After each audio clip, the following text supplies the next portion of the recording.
Hello and welcome back to Fantasy Hockey Picks and Bets. I'm your host, DJ Mitchell, here to go over the final slate of the regular season. 15 games. That's right. Every single team minus two are playing on what serves up to be a very weird, very wild, wacky final slate. I mean, there's going to be a lot of news and notes that we don't have yet. We have some news and notes that I think at least I captured enough, hopefully, to get started on your mega Friday slate. If you're trying to grind this out as hard as I am, it's going to be a mess, and it's going to be one that 7 o'clock is going to hit. And if you're not jamming the news, making sure you have every last I dotted, T crossed, you might miss out on something huge. So I'm going to try to do my very best here to do this slate justice, but I'm going to start by saying that some things I say are just not going to end up being true. And I can't really do anything about it because this is such a, there's never could possibly know everything that every coach is going to do. We saw it on Tuesday night or was it Wednesday night when the Rangers essentially told us more or less that they were going to play Zibanejad, Kreider, and Fox and bench them all.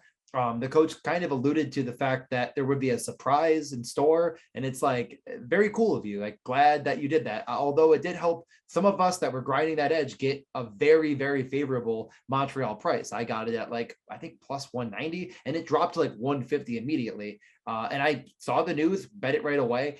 They don't move the hockey market quite as fast. The bets don't come in quite as quickly as with others. So if you're willing to put in that time and effort around 6:30, around 7:30, 8:30 on all those marks, when the game lineups start to come out, you really might be able to grab yourself a really favorable line. I think betting early has been incredibly profitable if you want to guess on things, but speculating too much might get you into some trouble. As some people I know that, I'm just, one more recap on Thursday, a lot of people were saying like, well, why would Tampa play their starters?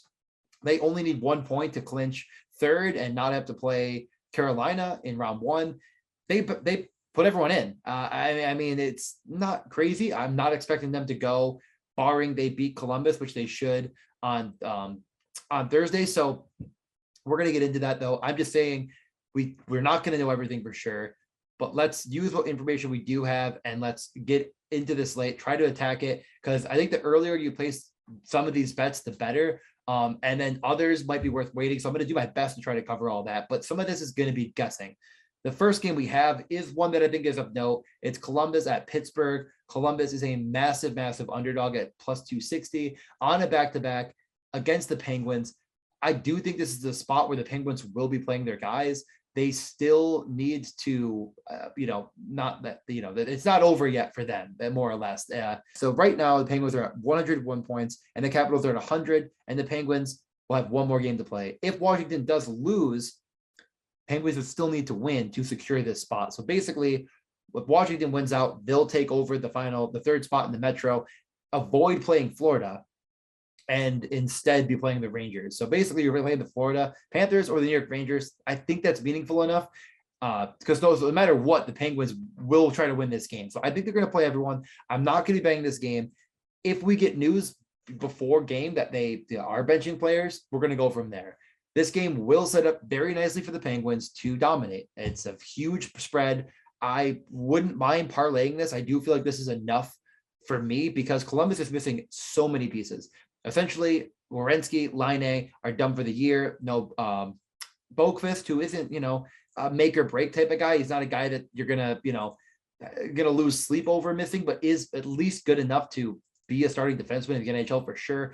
They're rolling out really just a couple defensemen that I think are NHL quality at this point, and a lot of guys that just aren't. So I think the Penguins are going to handily win this game, regardless of what the outcome for them in the playoffs.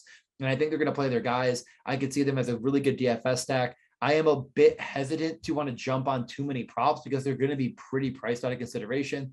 I did find at least that Rust was very mispriced against the Oilers. He didn't get it done for us. I did bet him to get a point at minus 130. I only scored one and he wasn't on the ice for it, so it didn't help me. But he was top line, top power play, actually led them in total minutes for any forward with 23 and a little bit more, just a smidge more than Gensel and Crosby. So I do think I'll go back to the well on him for sure. It won't be minus 130. This isn't the Oilers, but minus 150, 160 range is really, really, really, really good value if we get it there, which I'm kind of expecting it to be based off of how DraftKings normally prices their props. I'm going to be betting that right away, unless if we get news early in the morning that they're not going to be doing that. And I have no reason to believe that. So I'll keep us moving. There's a lot of games to cover. I have no interest on Columbus at all. Just nothing. Chicago at the Sabres, one of my favorite bets of the night, one I'm locking in right now, is the Sabres. I know they're on a back-to-back, going from Boston back to home. I know Chicago did just beat Vegas, but I really don't care. This is the final home game for the Buffalo Sabres. They've been rolling, and it's RJ's last night. And I know that might not mean it should. I didn't think it'd mean anything when they actually had the banner ceremony. I really do think the team kind of was rallying together and kind of around this in general. And I think the Blackhawks straight up do stink. They did get outplayed in that game against Vegas, and just Vegas can't score. Just candidly, like, they are outplaying a lot of their opponents and not finding the back of the net. You know, they got lucky, the Blackhawks. I think the Sabres are a much better than a minus 130 here. So I'm going to be betting them right now. It should be Anderson back in net as well. Yeah, I don't think there's a lot to get to here other than there should be some point value just in general. All of the Sabres top guys, especially Tage Thompson and Jeff Skinner, are going to make the mix. This is a 6.5, and I think it should get there. So I'm going to be betting that for sure. I don't know if the Blackhawks are going to have anything of great value. Most of their guys are going to be over 2 points that are anywhere near useful, like Kane and DeBrincat. I'm not betting those. Shot prop wise, the Sabres have suppressed shots really, really well. The Blackhawks haven't. So you might talk me into Tage Thompson's for a shot prop. Just sets up better without Tuck on his line for cannibalizing more of the shots. I know Olofsson can shoot too, but I'm not as concerned about it. I think they want Thompson to try to get the 40 if possible. So I like Tage just fine. That's probably the only prop here I'm really riding. Maybe Patrick Kane for the shots, the whole hometown narrative and whatever. He has been shooting a lot. But with the way Sabres suppress shots, I'm not that interested. So we'll move forward because this game has absolutely no relevance to the next one. It's the Capitals at the Rangers. I am betting the Capitals. Like I just said, first off, it's minus 110. It's a dead pick 'em. There's a chance it's Shesterkin in net. I would be absolutely blown away that they bench like everyone against Montreal, and then they start him here against Washington. I guess you could say like, well, there's a prequel to the playoffs. They don't want to, I don't know, but I'd be really, really surprised here if they bring back any of their guys. Panarin and Kopp are basically shut down. They kind of got a little bit injured in their previous game before the Montreal. The coach said it's totally fine, but we'll see. I think that this is going to be a game that, the Capitals, barring they beat the Islanders, which I kind of expect, will come out with a chance to play this team again. And I think that's motivation enough for them to run all their guys. Probably not Ovechkin, though. Unfortunately, he will probably be out. But it's worth maybe waiting because we don't know about Shesterkin yet. But I think I'm going to bet it now and just hope it isn't. They go back to Georgiev, who was pretty bad against Montreal, and run with it there. I don't think this Rangers team is desolate or terrible with the guys they're sitting, but a much, much worse team. Okay, defensively still. I really do think that they have a lot of good defensive forwards that are going to get a bigger role, but this game under seems maybe okay, but without Shesterkin, I'm not betting it. It's definitely the Capitals here. John Carlson over 2.5. I retweeted a graphic that was really, really cool. He is shooting more than almost anyone in the league right now outside of a few of the top guys. I have him over the past 5 as 1, 2, 3, 4, tied in 5th. So tied in 5th. That's really, really good for shot numbers in general. He's hit 4 of 5 handily. Last game was 6, wasn't even close, and it's been plus money. And I think it will definitely be plus money again, even if he hits. Maybe it's minus 110 at worst. Definitely going to be grabbing that prop. No real interest in anyone else, and I'm going to move right on to the Florida Panthers at the Montreal Canadiens. I think I don't mind taking the Canadiens here at plus 245 right now. Not saying it's a massive 2-3 unit play or anything. It might be a half a unit play, but Montreal is going to be playing all of their top guys at home, final game of the year against, I can guarantee it, not a full Florida Panthers squad. They sat Barkov, Huberdeau, Uyghur. I don't know. They sat like 6 or 7 guys on Thursday. I see no reason they're going to go back and play any of these guys because there's just no reason to. So maybe even they bench more players. I just think that you're going to take advantage of a defensive core that's rolling out Montour as their top guy. And Montour is a great offensive defenseman, but defensively, he definitely lacks. And I think this Montreal team was going to be primed for some point props as well. Last time we hit the Montreal winning, like I said, against the Rangers, we hit on Suzuki, but we didn't get our Cole Caulfield point. So I definitely think that there's a reason why you could say to yourself, you know what, like it's still Florida. They have a lot of good players, but this is not the same team. And, running out a lineup that just hasn't played together in any capacity could burn them. So I am just going to go with the Montreal Canadiens here. I'm going to, like I said, it's not a full, maybe not even a full unit if you're not feeling it, but plus 245 is a ton of value here. For a team that's going to be going full go at home. I see no reason why this line exists. So I'm betting it right now because I'm positive it's going to drop. I'm surprised it hasn't already. They'll probably get around to it. I'm actually logging in right now, although I actually can't bet it because I'm on Zoom. So other than that, I think I covered this game pretty well. As long as we do get the same players for Florida, I'm definitely going to go back to Duclair and Bennett for shot props. Not more to locks by any stretch, but I feel pretty good about them. So we can just keep moving. But those are the guys for Montreal. I would throw in Cole Caulfield shot prop as well. Next game is Boston at Toronto. Boston went with all of their forwards and they went with the full team against Buffalo. They have a chance, which I don't think is going to last for long, to catch Tampa Bay, to move up to the third in the Atlantic. That would be barring Tampa doesn't get a single point against Columbus, which I expect them to probably get two, and Boston does beat Buffalo. If we go into this game with all of that happening, I think Boston at plus 100 is an absolute smash value because we already know Toronto's benching Matthews, Marner, Riley, and I believe Tavares. I'm not sure about anyone else yet. It was kind of in passing. The coach mentioned those guys. Either way, Boston might be a play here, but I don't really think Boston's going to be playing all their guys. So it's one of those things that as soon as the games end, if they are still in contention to jump Tampa, I would love to run back and bet Boston, but I don't know that at this point. So that's really what we're looking for. And for that reason, in general, I have no idea on props because we just don't know what the lineup's going to look like. There might be a chance that we get a couple guys in this game that are worth looking at.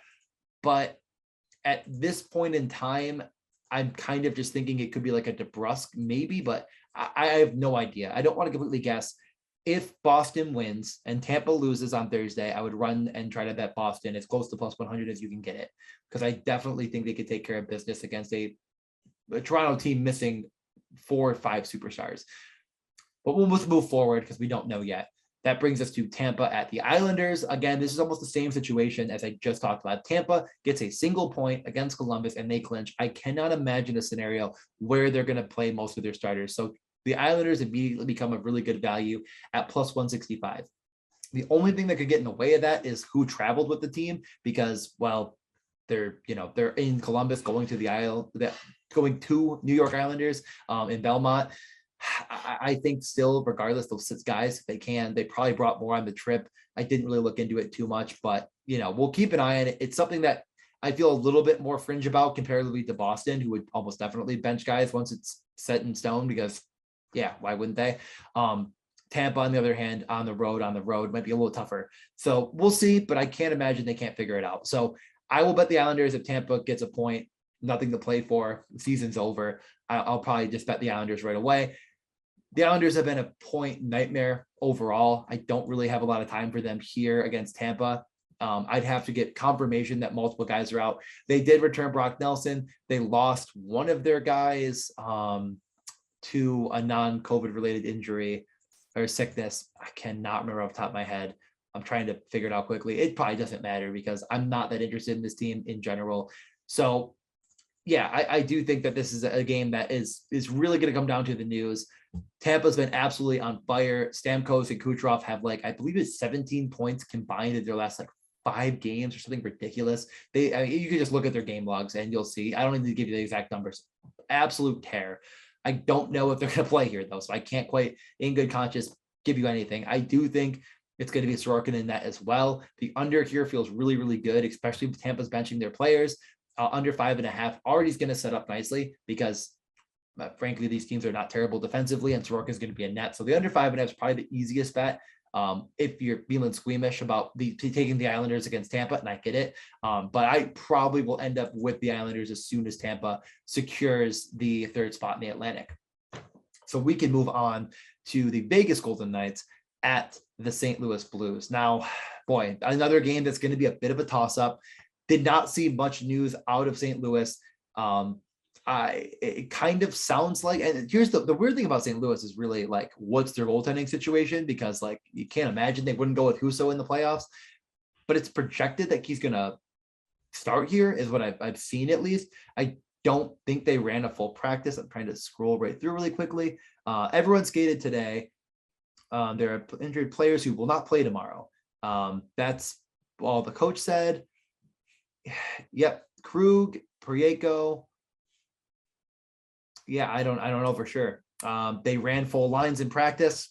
This is St. Louis again. Saad, O'Reilly, Perron, Busnevich, Thomas, Tarasenko. So we just really have no idea right now. This could just be hey, we're going to practice, get ready for the playoffs, and then bench all their guys. We just don't know. So yeah, that's what I thought I saw. Gotta say, no idea. I think they're in a fine spot against a Vegas team that's officially been eliminated. Yeah, I think this game is really a stay away until we get more information. Like I said, it's going to be the case here. Vegas has been really good as far as shooting. I will probably go back to Theodore. I mentioned Carlson being 5 as far as over the past 5 games, shot on goal per game. Theodore is tied in third with 8.2, and Max Pacioretty has 9.4 shot attempts per game. I'll probably go back to both of them, to be honest. As long as they're playing, those are 2 props I'm definitely very interested in.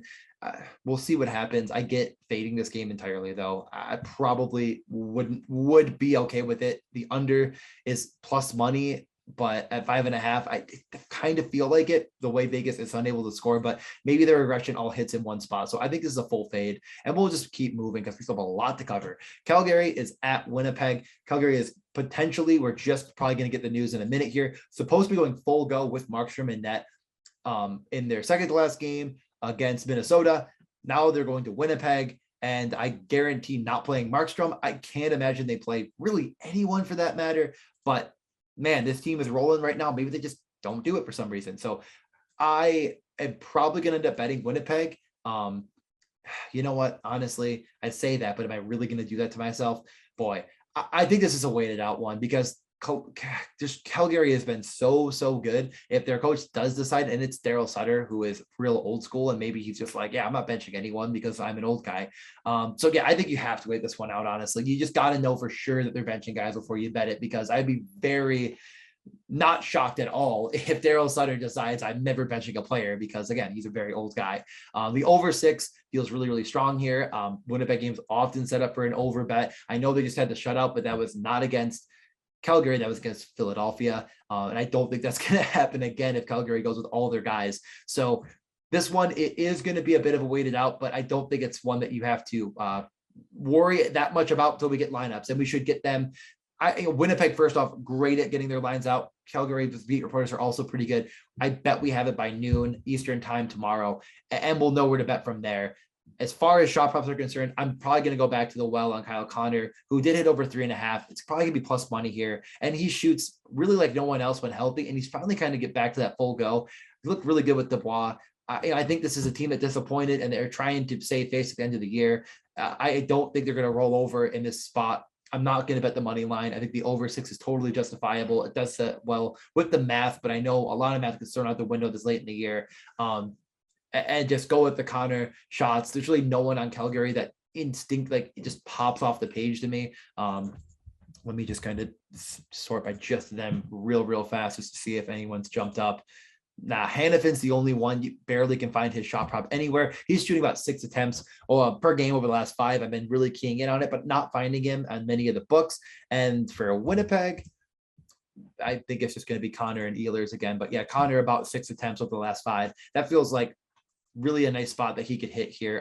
Calgary's been good at shot suppression, but I think, I don't think it's a spot where you can't get after it. So that's probably the best bets there. And we'll move over to Colorado at Minnesota. Again, Minnesota is benching a couple guys, but not that many against, just we talked about, the Calgary Flames. On Thursday, they might bench more here because everything could be sorted out officially with them in St. Louis. But I do understand the hesitation against Colorado, who's also not projected to bench anyone.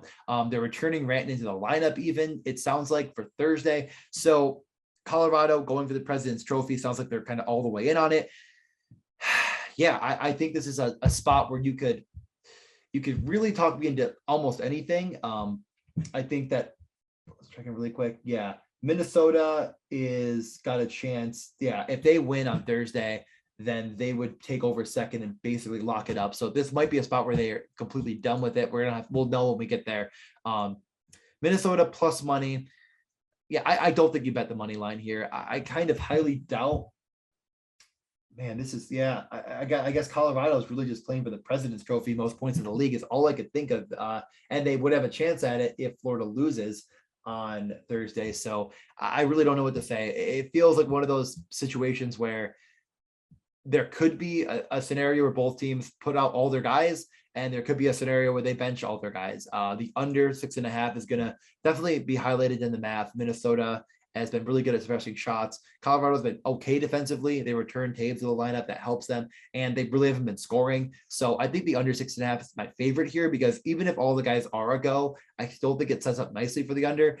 And if they're not, it gets even better. Normally just taking skill out of any game in general, like multiple players, will just obviously lower the projected goals. So under 6.5 feels like the easiest best bet here. Probably going to actually jam that one right now. That feels real strong. And move on. I don't think there's any value in these money lines. As far as props are concerned, if Colorado has at least Kadri in the lineup, I'll definitely bet him. There's really no one on Minnesota that I'm overly bullish on for shots. A guy like Brodin's been shooting more, but you can't find his prop almost anywhere. So you really, at that point, looking at Hartman or Eriksson Ek, man, it's tough for me to want to say it. I think I'm just going to fade it, this game out. There's enough games to go around, and I know I'm going to have a 15 leg parlay going, but probably just the under here and move on. But if we get news that changes my mind, we'll get news that changes my mind. Right now, both teams, I would say, have a chance to start all of their guys. So I can't, in good faith, give you a lot here. I know Fiala's been hot. His price has kind of got priced out. Yeah, I think you're looking at a guy like Hartman for shots. Maybe he's been shooting a bit more. And I see no reason why he's always priced way lower than all the guys he's plays with. He's a very skilled player with like 1 million points. Kaprizov, Fiala, Hartman are all shooting over 6 shot attempts per game over the last 5, and Eriksson Ek about 5.5. So any of those guys are probably in a good spot here. I know it's Colorado, but I mean, they haven't been that good defensively.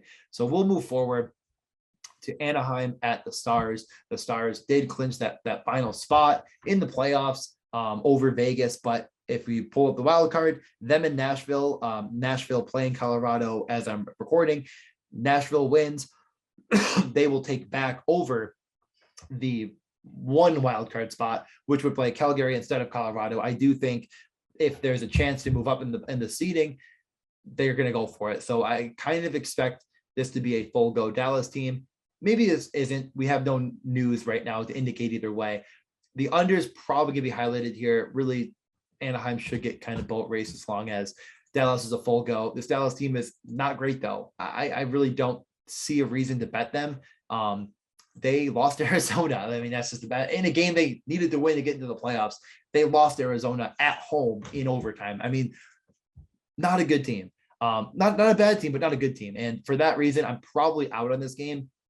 I could see betting Anaheim early, an Anaheim team that's played pretty well down the stretch to finish the season. I know they got crushed by St. Louis, but then they went out and beat the Sharks pretty good. I'll be back on Troy Terry shot prop 1000%. He's shooting so much right now and getting as much. He's leading their forwards in ice time to end the year. So Troy Terry shot prop, one of my favorite bets on the entire slate. I think that's all you take here and move on. If you need to straight bet something more, it's probably the under, but I don't feel incredibly strong on it. So I'd rather just go with what I know, go with Troy Terry, maybe Rupe Hintz as long as he's playing for shots, and move on. Next game is Vancouver at Edmonton. Edmonton also set to have all their guys in on Thursday, but I really can't imagine they run them all back in their final game of the year against Vancouver. So I do like Vancouver, who's played a lot better to end the year, a really good run from this, a team that I think is I'm wearing the jersey, much better than we give them credit for. That plus 160, I feel really good about it because I just don't think Edmonton's going to have all their guys going. I can't imagine it. It would be Imagine the media in Edmonton if Draisaitl or McDavid gets hurt right before the playoffs. I'd lose my mind. I'm going to bet Vancouver right now because I don't think Edmonton's going to have all their guys. Vancouver has a lot of guys I like here. Pettersson shots, wearing his jersey actually, Linus Pettersson.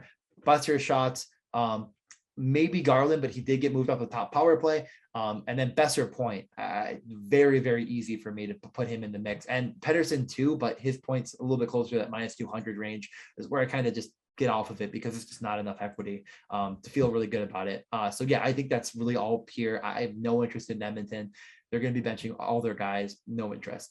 So in the worst game, not the worst game, a bad one here, San Jose at Seattle, two teams that do not score at all. They're very bad at scoring. And really Seattle's looked a lot better, which is why I'm going to bet them just based off the very, very recent sample size of like the last couple weeks of Seattle hockey. They've actually looked very formidable. Just against LA, which was a lot of backups, they did put up over 40 shots on goal. They just looked good. They finally got Cholowski in the mix. He was on the top power play, or well, one of their two power plays, whatever you want to call it. They really outplayed LA by quite a bit. They just, Drew Bauer stunk, of course. So they did not get the win. Donato, Berniers, and Eberle, I think is a good stack on this slate. I know Berniers has been priced up quite a bit, but I'm not afraid to go to it all around. He's a really, really gifted offensive player. And we're talking about a very, very, very bad San Jose team in all aspects. Now, Berniers would be the piece maybe to keep out at 4,600 because you get so much savings with the two forwards, but I don't see any reason on the slate to do that. There's probably gonna be a ton of value. You can mix all three of them in. Other guys I do like McCann just as a solo play in general. He's been shooting a ton. He got 4 shots and a goal, 6 shots and an assist in his past 2. I definitely like his shot prop here. San Jose gives up a ton defense, a lot of shots against. So no problem with that at all.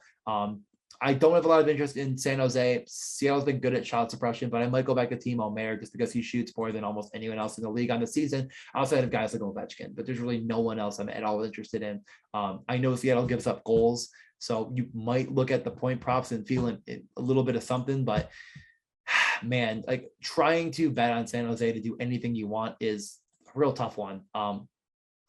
Last game they had 2 goals. One was Reedy, who's actually really been pretty strong as of down the stretch, but 12 minutes of ice time isn't gonna quite cut it. And then Burns on the power play. So yeah, not great. Barabanov was back on the top power play with Hurdle and Timo. Yeah, maybe you'll give it a check for a Barabanov point, but that's probably it here. And we can move on to the final game of the night in this marathon long podcast before I give my best bets. Really, probably could just give in best bets and close the whole show, but that's not how I roll. Nashville at Arizona. Good God, you fade this one. I mean, Nashville, I don't know this for a fact. I've heard UC Saros high ankle sprain, so he might be done for the playoffs. Really, really sad there. We'll see. By the time you're hearing this, maybe the news will come out. And maybe I'm wrong. I hope I'm wrong because I love UC Saros and I do hope this Nashville team could be a little bit more respectable in the playoffs. But without him, they're probably completely up a creek without a paddle.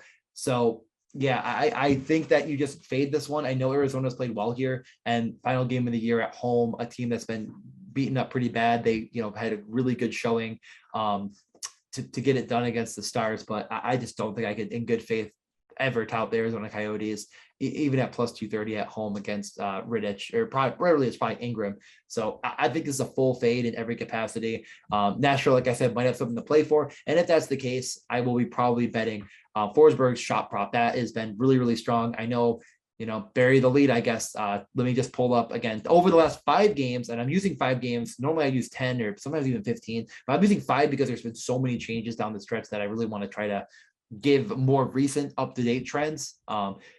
Top 5 players, I've already given you Pacioretty, Theodore, and Carlson. Number 1 is Austin Matthews, who isn't playing. And number 3 is Philippe Forsberg with over 8 shot attempts per game over the last 5. And he's playing Arizona, so feels pretty good. If he's at 3.5, I'll be even happier because I really think he'll hit that and it'll be plus money. Nothing else here of interest for me at all. So favorite bets, best bets, if you will. The things I'm grabbing right now as soon as I hang up the Zoom call. Washington, Buffalo money line. Those are the 2 money lines. I don't no Montreal money line, and I think those are all the money lines. Oh, no, Vancouver. Those are the 4 money lines: Washington, Buffalo, Montreal, Vancouver. Over-unders. I think that you could, in good, like what I'm actually going to end up having. Man, this is tough. I know. Wait, did I miss a game? I missed 2 games. Oh man, I missed 2 whole games. Holy crap. Detroit and New Jersey I missed, and Ottawa, Philadelphia. Is that all I missed? Yeah, all the games shifted while I was recording. So, okay, really quickly before I get, there's no favorite bets in these 2 either. Ottawa back-to-back, no thank you. Batherson, Brady, Norris Point, not really that interested in either shot props. Detroit and New Jersey, full fade, no interest at all. Okay, there you go. I'm sorry I missed those games. All of the games shifted when the Thursday game started, so that's on me. Anyways, though, now I've covered them all. Best bets again: Washington, Buffalo, Montreal, Vancouver, money lines. Not taking a single puck line, no need on this slate. And for over-unders, Calgary, Winnipeg over 6.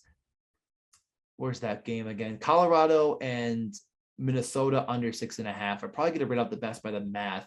And I think you're just going to be waiting for a little bit more news. Betting Boston if they have a chance, or the Islanders the other way. So like basically, if Tampa has a chance, if Tampa clinches, I'm not touching the Boston-Toronto game. If Tampa doesn't clinch, I would bet Boston. If Tampa